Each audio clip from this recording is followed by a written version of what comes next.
Did you know that more than 60% of global plant and animal extinctions bear the mark of invasive species?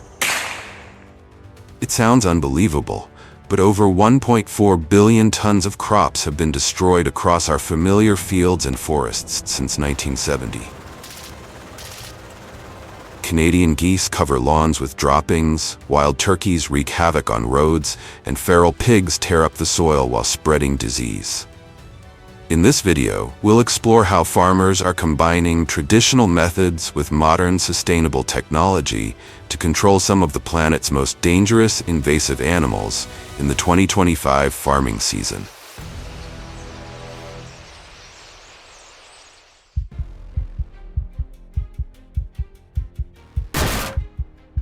According to statistics from the United States Department of Agriculture, USDA, the population of wild turkeys in North America has exploded to around 7 million individuals. This is not the familiar golden roasted turkey on Christmas or Thanksgiving tables, but the wild turkey whose rapidly expanding population has spread into suburban and residential areas, bringing with it a host of problems for humans. In reality, these birds, weighing more than 10 kilograms, not only defecate indiscriminately on sidewalks, yards, and vehicles, but also spread E. coli bacteria and mold in human living environments. In response, many U.S. states have classified wild turkey hunting as a legal biological control measure to reduce conflicts between humans and wildlife. However, hunting this bird is not easy. Wild turkeys have vision 3 times sharper than humans and can detect unusual sounds within a radius of more than 100 meters. Therefore, hunters must remain hidden for hours, tracking footprints or scratch marks on the ground to locate the flock. The main hunting seasons occur in spring and autumn. Spring coincides with the breeding season, when males are easily lured by calls imitating female turkeys, while autumn is when they gather in large flocks and move to find food. According to professional hunters, between 10 a.m. and 2 p.m. is the golden hour, when turkeys are most active but least alert. To attract their prey, hunters mimic the characteristic turkey calls every 15 to 20 minutes, combined with realistic decoys placed in the fields. Each shot must be perfectly accurate, usually aimed at the neck or legs, since their heads move constantly.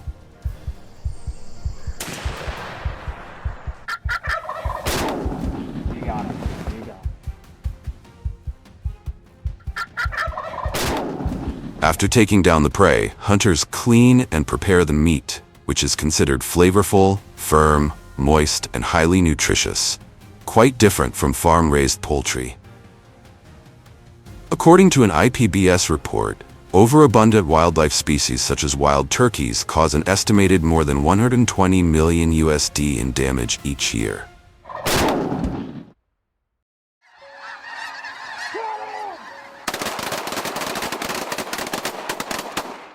Another invasive species causing significant damage across North America is the Canada goose, whose population has surpassed 4.4 million individuals. When gathered in high densities, these birds not only overgraze vegetation, leading to habitat degradation, but also damage commercial crops such as corn, soybeans, peanuts, and other local produce. According to the Federal Aviation Administration, Canada geese are the second most dangerous bird species for aircraft collisions in the United States, just after the turkey vulture. As a result, controlling their population has become essential. In practice, hunters often use shotguns combined with decoy models, lifelike goose replicas, or imitate the bird's distinctive calls to lure flocks closer.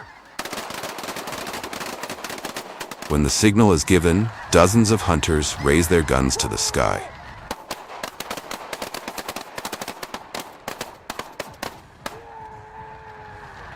The Canada goose hunting season typically runs from September to February, coinciding with their southward migration to escape the cold. Each hunt lasts around 3 to 5 hours, and with a team of 8 to 12 hunters, they can bring down between 30 and 50 birds in a single morning, depending on weather and terrain conditions. Although the scene may appear intense, the goal is not sport hunting, but rather a licensed wildlife control effort conducted within regulated hunting seasons and strictly following state laws.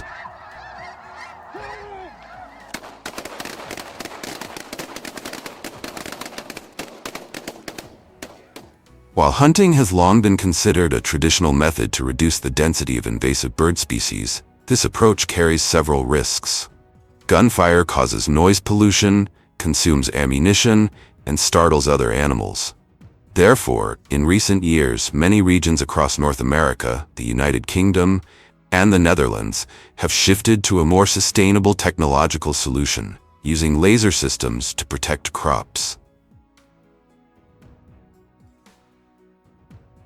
These devices operate by emitting green laser beams with wavelengths between 500 to 520 nanometers, sweeping continuously across the targeted area. To birds, the light appears as a solid object approaching, prompting them to fly away immediately without harm. Each laser station can cover a range of over 2 kilometers, functioning automatically through motion sensors or radar tracking, and is programmed to operate 24/7. Compared to hunting, the laser method reduces operational costs by over 60%, creates no noise pollution, does not harm animals, and decreases bird congregation incidents at airports, farms, and residential areas by up to 90%. However, the technology has its limits. Its effectiveness drops in bright sunlight or complex terrain. And there remains another issue. If deterrence is not combined with population control, the geese population will continue to rebound, threatening ecological balance in the long term.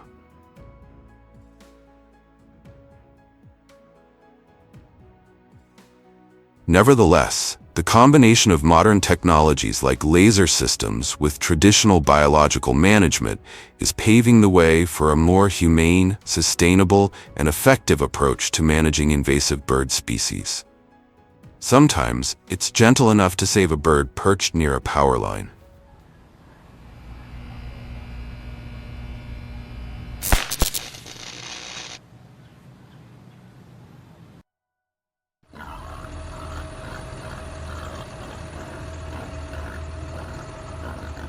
Though separated by thousands of kilometers and located on opposite sides of the Pacific Ocean, farmers in the United States and Australia share the same nightmare enemy: the feral pig, one of the 100 most dangerous invasive species in the world.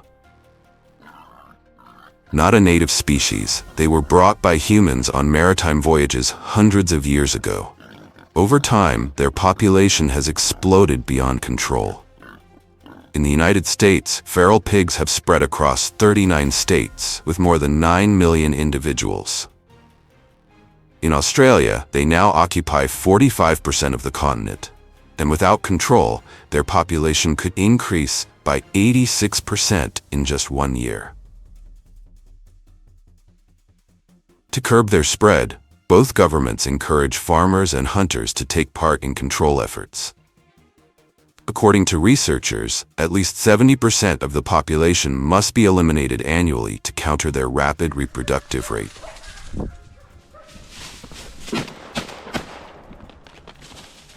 The most commonly used trap today for capturing wild boar is the corral trap. First, farmers must identify where the herds are, usually in lowlands, dry streams, swamps, or the edges of dense forests. Their activity is easy to spot: large, moist hoof prints and deep furrows in the soil. After locating the area, bait is scattered consistently for 1 to 2 weeks, so the pigs become familiar with the site and lower their guard. Once they do, Traps over 1.5 meters high are erected, initially left open so the pigs get used to them before trigger mechanisms are installed. Today, technology provides significant support. Motion detecting cameras and mobile apps allow users to monitor traps remotely and close them with a single command, capturing up to 50 pigs at once.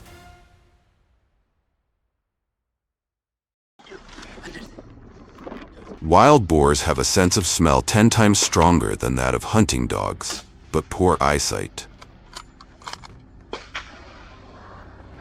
Therefore, hunters must approach upwind.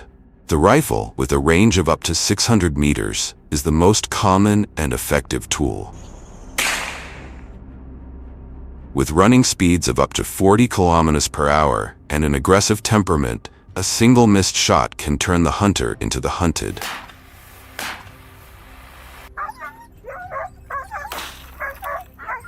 Some use specially trained dogs to track, surround, and hold the animal in place, allowing the shooter to aim precisely for the head or heart. In vast rangelands and dense forests, helicopter hunting is the fastest option. Each trip costs $4,000 and can eliminate dozens of pigs within hours. The scene resembles a first-person shooter game, but the goal is entirely real: to protect crops, livestock, and agricultural ecosystems.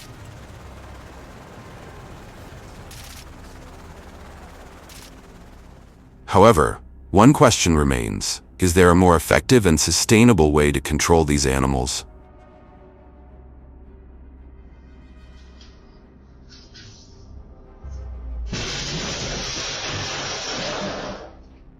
Interestingly, one innovative yet old-fashioned solution has emerged in Brazil.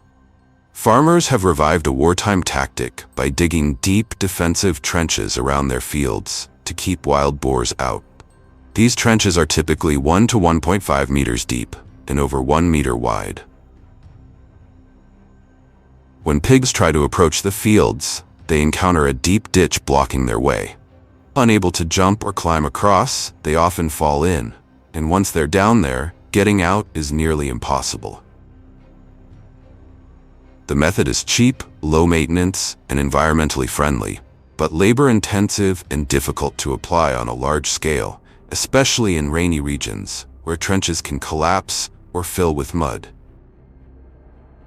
Moreover, due to their highly destructive and aggressive nature, the captured wild boars are not released back into the wild, but are instead culled entirely, as releasing them would only allow the animals to continue causing damage in other areas. The processing of wild boar meat presents a striking contrast between worlds. In the United States, it is tightly regulated. Only 15 federally inspected facilities are authorized to operate, processing around 1,500 to 2,700 animals each year under strict health and safety protocols to prevent disease transmission. Yet in countries like the Philippines or in impoverished rural regions, the same animal is not a biohazard, but a blessing, a precious source of protein where nothing goes to waste, and every hunt feeds a family.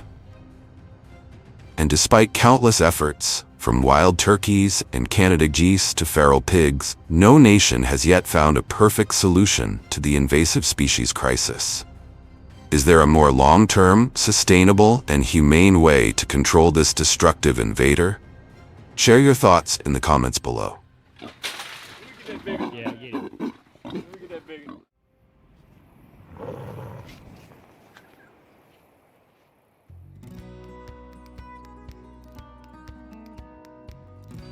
Many people think kangaroos are cute and gentle animals until they see a tall, muscular one boxing with a human or locking a hunting dog in a headlock on the grasslands. In reality, kangaroos are quite combative and have a strong territorial instinct, especially during mating season. A fully grown male can reach up to 2 meters in height, weigh over 90 kilograms, with bulging muscles and kicks exceeding 850 psi, strong enough to break a grown man's bones. Kangaroos may be one of the most unique animals in the world, as few species are both national symbols and legally hunted and processed right on the land they represent. But there's a reason for that.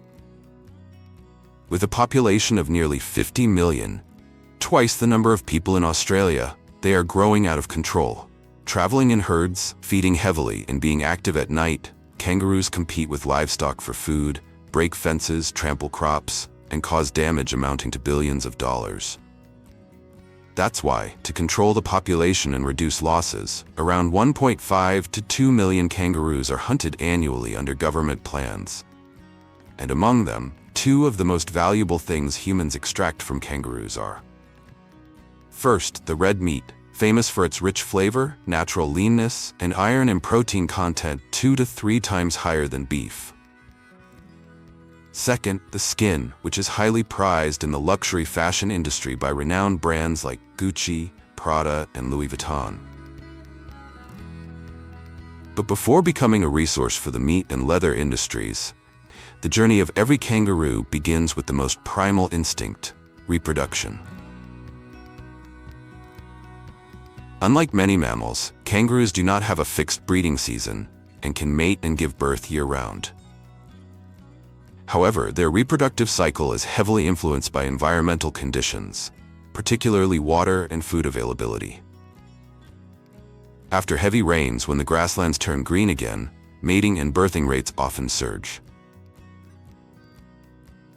During mating season, males become even more combative and are always ready to engage in real boxing matches, standing upright on their hind legs, punching with their front limbs, then using their tail as a pivot to launch powerful double kicks with their hind legs. Each match can last several minutes, with blows strong enough to knock down an opponent. The goal of this process is not just to win the right to mate, but also to establish hierarchy and dominance within the group. Only the victor gets access to the females, while the defeated can only watch from the sidelines. Another unique aspect of kangaroo reproduction is that the mother carries her baby for only about 30 to 36 days. At birth, the joey is incredibly small, just 2 to 2.5 centimeters long, weighing less than 1 gram, and resembling a blind little bean.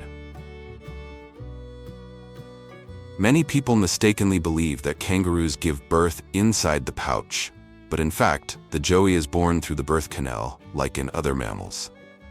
However, thanks to an extraordinary survival instinct, it can crawl on its own up to the mother's belly and into the front pouch, a warm, safe shelter, where it continues to grow for several more months. The joey remains in the mother's pouch for 6 to 8 months, a perfect nursery for its development. Even as it becomes fairly large, the mother patiently cares for it with dedication. Only when the young kangaroo becomes strong enough to stand and hop on its own does it begin to leave the safety of the pouch and embark on its journey to explore the outside world, just like a child taking its first steps. Importantly, the decision to leave the pouch is not forced by the mother, but is a natural process that follows the joey's own development. Have you ever seen a baby kangaroo poking its head out from its mother's pouch?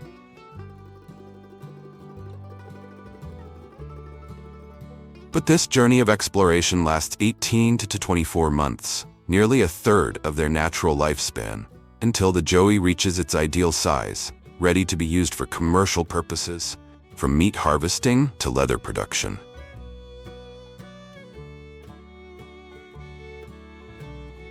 To deal with kangaroos is no simple task. Their sharp senses, incredible speed, and unpredictable movements make hunting them one of the most challenging pursuits in the wilds of Australia. The first key to a successful hunt is location. In wild regions with high kangaroo density, licensed hunters in Australia use satellite maps to track the movement routes of kangaroo herds.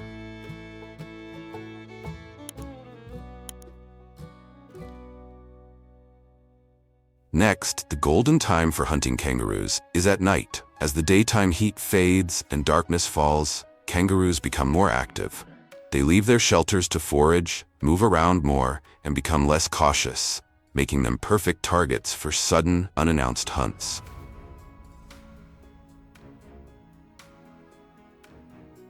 Unlike controlling wild boars in the United States, using bait traps is ineffective for kangaroos, as they are not easily attracted by food, and such methods can cause inhumane injuries, which are strictly prohibited under Australian government regulations. Instead, hunters use high-powered spotlights and scoped rifles to identify and target kangaroos from a distance, often shooting accurately from up to 150 to 200 meters away.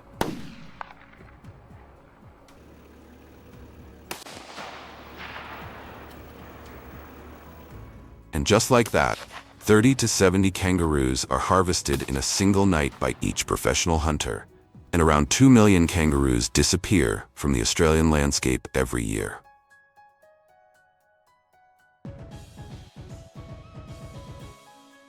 The hunt is not only a reward for patience, precision, and a deep understanding of animal behavior, but also a legal and scientific method of population control, helping to maintain ecological balance and reduce conflict with humans.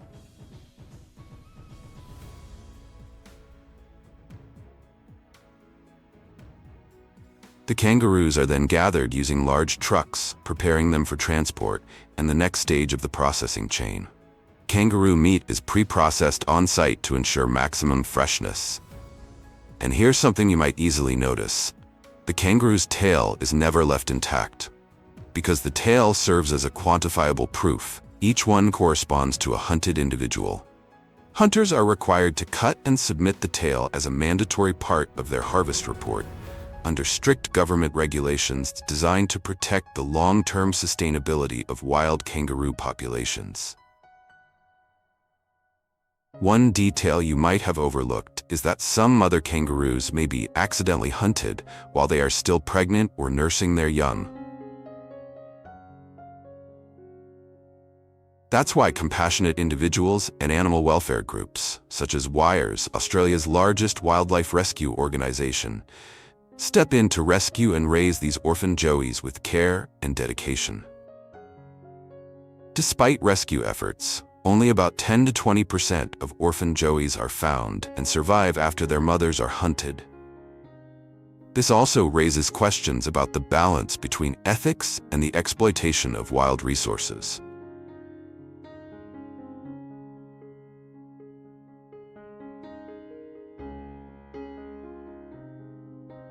Specialized trucks quickly transport the kangaroo meat to the processing facility. At the receiving area, each kangaroo carcass is hung onto an automated conveyor system, moving them through a series of inspection stations. Workers in protective gear and sanitary gloves perform a preliminary check on each carcass, closely examining the surface to detect any abnormalities or signs of substandard quality. Inside the factory, each kangaroo carcass is hung upside down and moved to the skinning station. Here, workers use specialized knives to separate the skin from the meat with precision and decisiveness. The skinned kangaroo meat remains hanging on hooks and continues along the automated line to the internal inspection area. This stage serves as an intermediate filtering step before the meat is cut and sorted in detail. At this point, workers perform a basic assessment of the meat based on color, texture, and smell to determine its freshness and initial quality. In the portioning area, kangaroo carcasses are laid out on work tables, where dozens of workers carry out cutting, cleaning, and separating various muscle groups.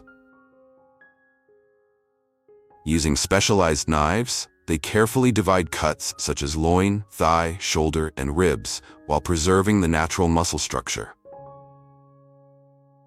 Each step is performed swiftly yet precisely, thanks to the workers' practice skills and the smooth coordination between stages of the production line.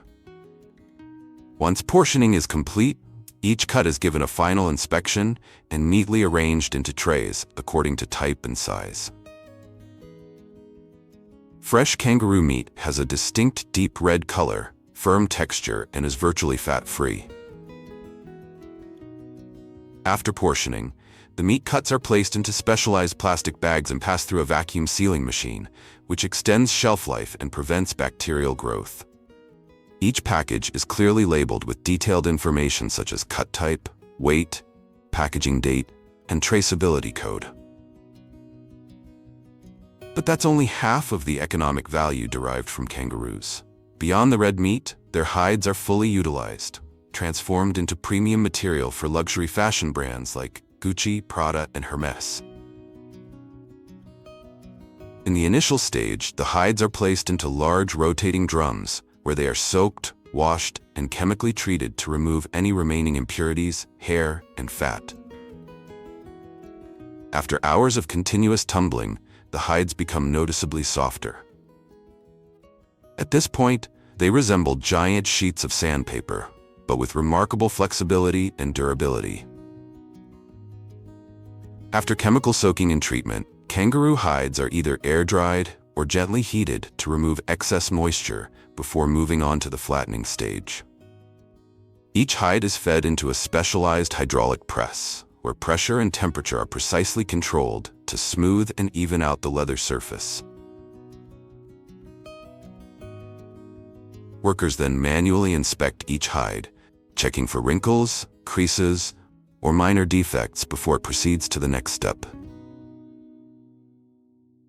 After flattening and drying, the kangaroo hides are stretched over frames in preparation for the coloring process. An automated spraying system applies a layer of pigment to the leather surface according to specifications, which may include shades like brown, black, gray, or even high-end fashion colors. Each layer of pigment is carefully controlled to ensure even coverage, the right level of sheen, and optimal adhesion to the material. After dyeing and surface treatment, the kangaroo leather is passed through a heat pressing machine to enhance its gloss and ensure uniform coloration. Workers continue to carefully inspect each hide, discarding any with defects, then roll or stack them neatly in layers. At the belt manufacturing facility, the process of crafting a kangaroo leather belt begins with a thorough inspection before shaping begins. Using measuring tools and specialized knives, artisans mark and cut the leather into long strips with precise dimensions, ideal for belt production. These leather strips are then run through machines to bevel the edges, creating a smooth, angled finish that gives the belt a refined, high-end appearance. Next, the strips are pressed to shape and compress the leather layers, then stitched firmly using industrial machines to ensure straight, even seams. Once completed, each belt is stamped on the back with a logo and product details to confirm its origin and quality. The journey doesn't stop there. Kangaroo leather is also used to craft premium wallets with exquisite finishing. Skilled artisans carefully select each hide, using only those that meet strict standards for softness, thickness, and surface uniformity. After cutting and attaching any closures, the leather pieces are placed between protective sheets and flattened either by hand or with a specialized press. This step ensures the leather maintains a stable shape, eliminates natural warping, and creates a smooth surface for the next assembly steps. Once the leather components are flattened and shaped, they move on to the stitching stage, where every piece is joined to form the final shape of the wallet. At this stage, precision is critical. Even a slight misalignment can make the product unbalanced or affect how smoothly it opens and closes. That's why each high-end kangaroo leather wallet carries the mark of meticulous craftsmanship, carefully constructed down to every single stitch. After stitching is completed, the leather pieces are carefully bonded using specialized adhesive. Once glued, the artisan presses the pieces together gently by hand or with a light press to ensure complete adhesion, preventing any peeling during use. The wallet's edges and corners are also smoothed meticulously to create a sleek, refined surface. Finally, comes the shaping and finishing stage. The wallet is placed into a shaping mold. Its edges are trimmed, polished, and precisely edge-painted to achieve a clean, professional appearance. The surface is then wiped clean and treated with a special oil that enhances the leather's color and gives it a soft, natural sheen. And that is how a premium kangaroo leather wallet is brought to life.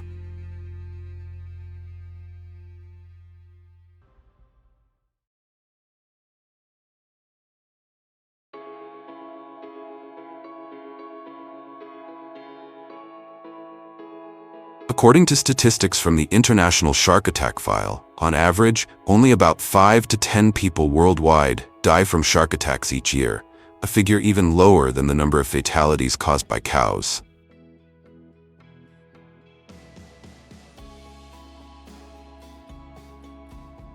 Among more than 500 shark species, only a few, such as the great white, tiger shark, and bull shark, have been recorded to attack humans, and most of those incidents are believed to be mistaken bites or defensive reactions, rather than deliberate attempts to cause harm.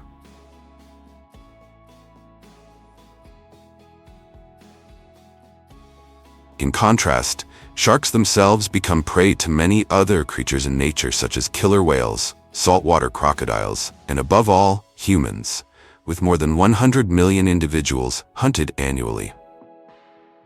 In the past, sharks were often overlooked in conservation efforts, considered less important than other animals. However, this perception has shifted as shark populations have plummeted by up to 70%, and demand for their products continues to rise. Shark skin is used to make clothing and accessories. Shark fins are turned into shark fin soup, an extravagant delicacy highly prized in many Asian countries, while squalene extracted from shark livers is employed in cosmetics, pharmaceuticals, and lubricants, powering an industry worth up to $1 billion. Despite its nutritional value, shark meat can also be deadly. In Iceland, the meat of the Greenland shark contains toxic compounds, and only through a closely guarded traditional process does it become the infamous yet controversial delicacy, hakkarl.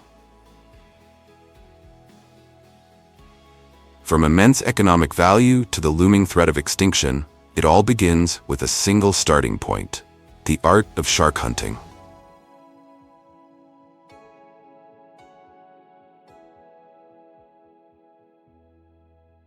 Shark hunting has existed from ancient times to the present day, a task that demands extraordinary strength and advanced skill. The process begins with selecting fishing grounds, areas where sharks are frequently found, such as coral reefs, nutrient-rich ocean currents, or zones where schools of prey fish gather. Fishermen employ specialized techniques, such as gill nets and encircling nets, massive vertical walls of mesh that can stretch for several kilometers.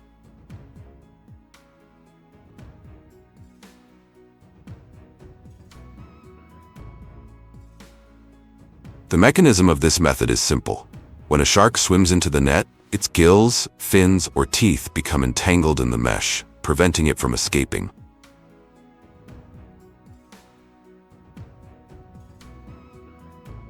While net fishing yields large catches, it also poses risks to unintended species, including endangered ones. For this reason, many countries strictly regulate soaking times, mesh sizes, and require the use of bycatch release devices.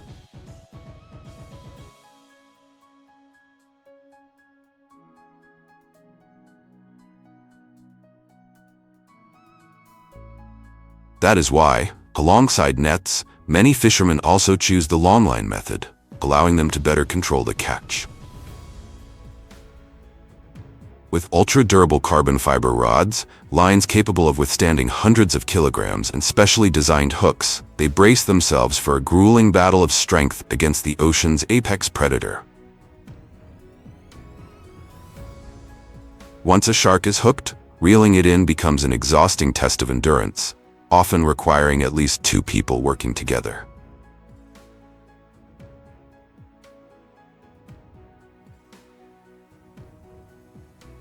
The golden key to successful shark hunting also lies in the use of small bait fish and sound-emitting devices to lure them closer.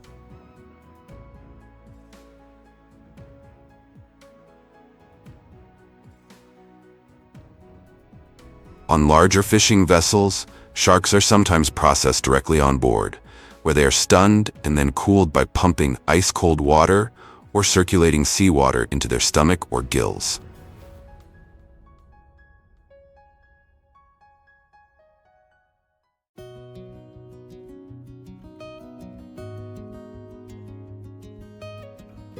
At the end of the hunt, the prized catch is taken straight to port, where major seafood hubs and processing plants stand ready to receive it.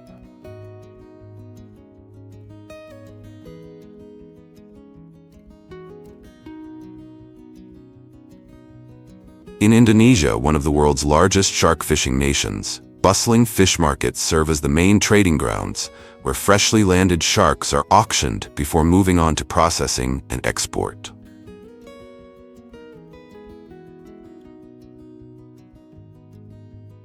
Fishermen use sturdy bamboo poles to carry prized catches weighing hundreds of kilograms from the docks into the bustling fish markets.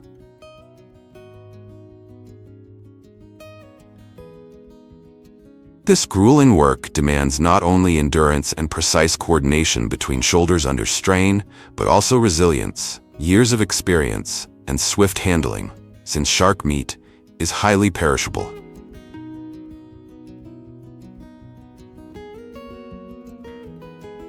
Experts, traders, or factory representatives then assess the quality of the sharks, checking freshness, degree of damage, flesh elasticity, gill color, and eye clarity. Based on these criteria, the sharks are classified by size, species, and intended use before being sold directly, sent to processing plants, or exported to international markets.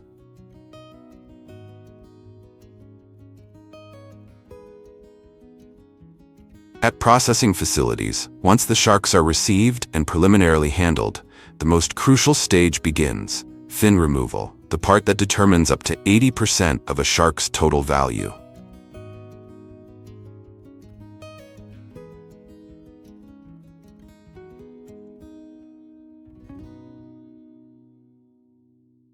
Skilled workers swiftly use razor-sharp specialized knives to slice through the shark's body, separating the dorsal, pectoral, and caudal fins with practiced precision. Each fin is carefully trimmed to remove excess flesh and thoroughly cleaned before being sorted. The fins are then graded by size, weight, and quality, as even the slightest differences can significantly impact their market value.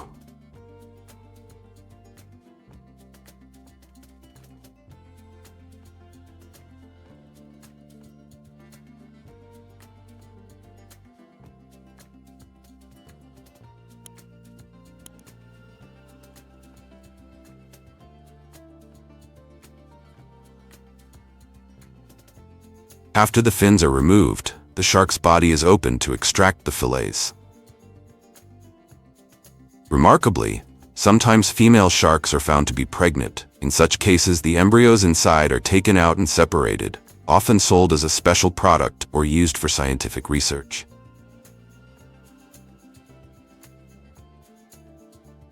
In Japan, shark processing facilities, such as those at Kesanuma Port, which accounts for nearly 90% of the country's shark fin trade, operate on an industrial scale, handling hundreds of tons of sharks every day.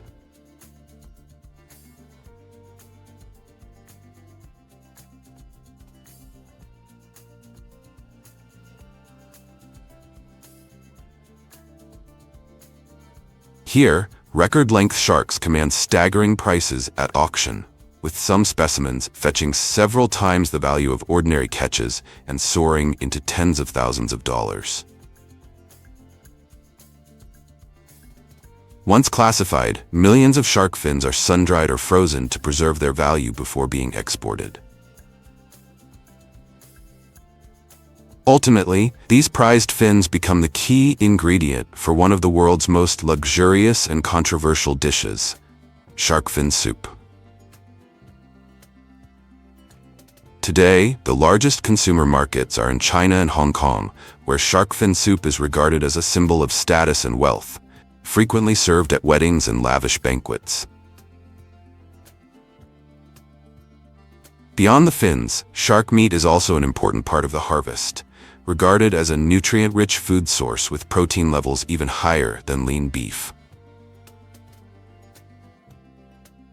Its flavor is often compared to tuna or chicken, and it is mainly consumed in domestic markets or processed into dried and canned products.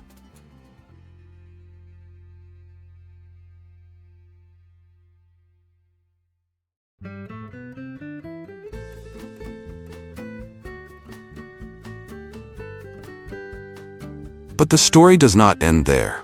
The ingenuity of humans in conquering the ocean's top predator goes far beyond imagination. In Iceland, fermented shark, known as hakkarl, is considered one of the world's most unusual and challenging traditional delicacies, dividing people worldwide into two camps: those who revere it as a cultural treasure, and those who find it almost impossible to stomach. What makes it even more remarkable is that this dish must be made from the Greenland shark, a deep-water species that can live for more than 400 years, whose flesh is toxic when eaten fresh due to its high levels of trimethylamine oxide and ammonia.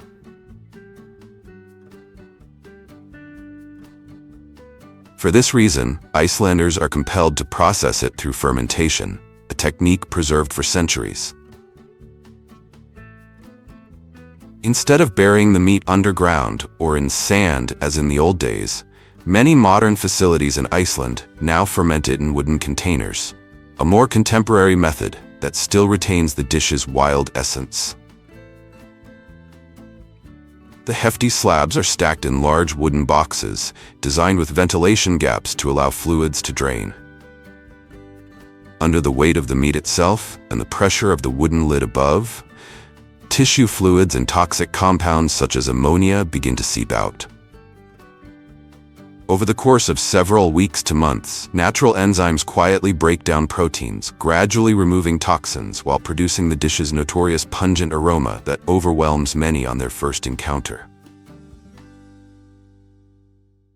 The fermentation involves no chemicals or seasoning, relying solely on thyme, natural bacteria, and Iceland's cold, damp climate. After 6 to 12 weeks, once the meat has matured sufficiently, it is taken out and hung on wooden racks or outdoor frames to dry.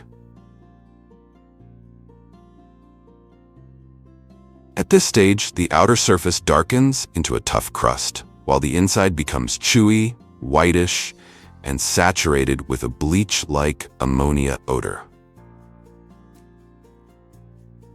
Have you ever tried the powerful flavor of this delicacy?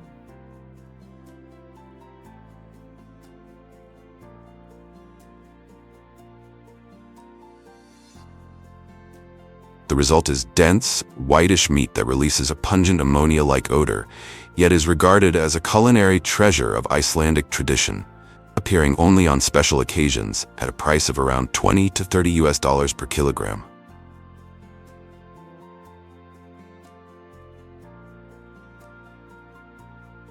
From offshore hunts to industrial processing lines and unique traditional dishes, the journey of sharks illustrates how humans have utilized this apex predator to meet culinary and commercial demands worldwide.